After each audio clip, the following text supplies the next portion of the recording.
we remain at Paddington Station as a successor to the Kings and Castles of the 1960s. An HST, or high-speed train, also known as an Intercity 125, approaches the famous number 1 platform at Paddington. In the early 1990s, the station had undergone a vast modernization of its track layout, the original signalling and track being fully modernized for the needs of the next century. By this time, locomotives had been completely abandoned.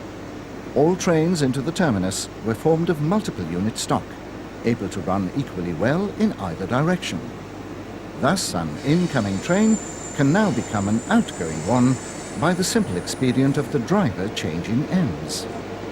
This applies equally to suburban stock, these latter being formed of networker units.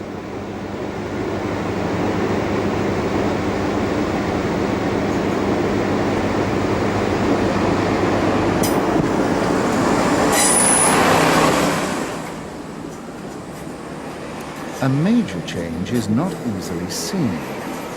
As a result of the Conservative government's privatization of the railways in the mid-1990s, the trains seen here are operated by rival franchisees.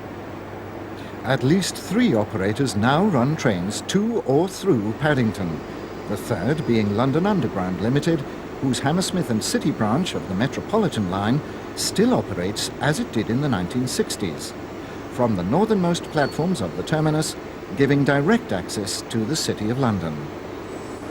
One thing that hasn't changed is the signal box on the end of platform 10, although its function has. The old goods shed that was prominent in our earlier shots has now vanished, and the Westway M40 motorway now dominates the skyline to the north of Paddington.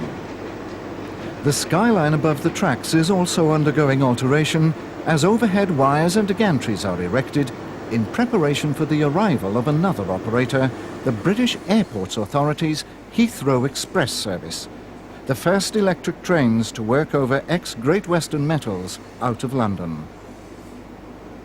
The Heathrow Express service will bring the number of operators at Paddington on XBR metals to 3. Traditional Great Western routes are served by Great Western trains and Thames trains. The latter serves local stations out to Reading and on to Newbury, Didcot, Oxford and beyond to places such as Hereford. Great Western, as befits a company which has taken the famous title, operates long-distance trains to the classic Great Western towns and cities such as Bristol, Cardiff, Swansea, Exeter, Plymouth and Penzance.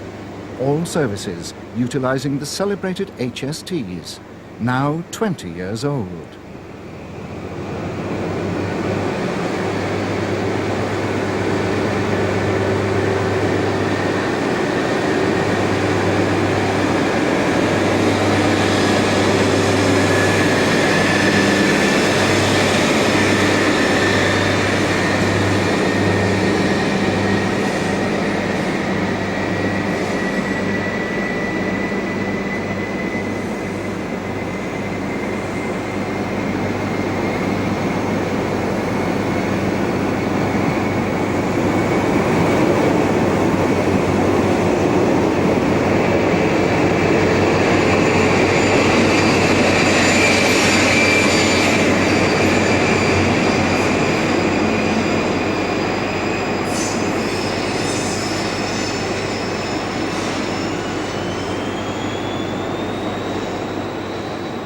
Thames Trains uses the ultra-modern networker multiple units, which normally operate alone or in pairs, as here.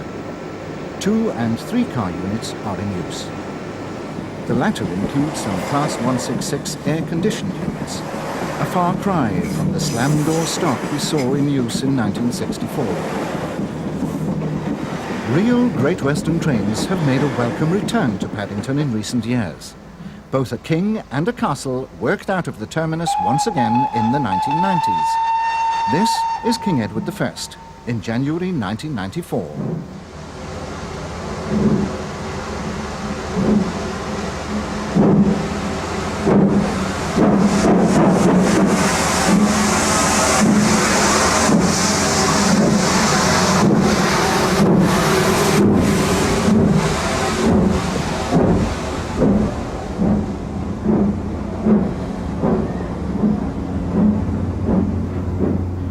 November 1991, it was Nunney Castle that evoked the memories. Sadly, the re-signalling and overhead wires have restricted access for steam to Brunel's great cathedral to the age of steam. But we can relive it as often as we like on video.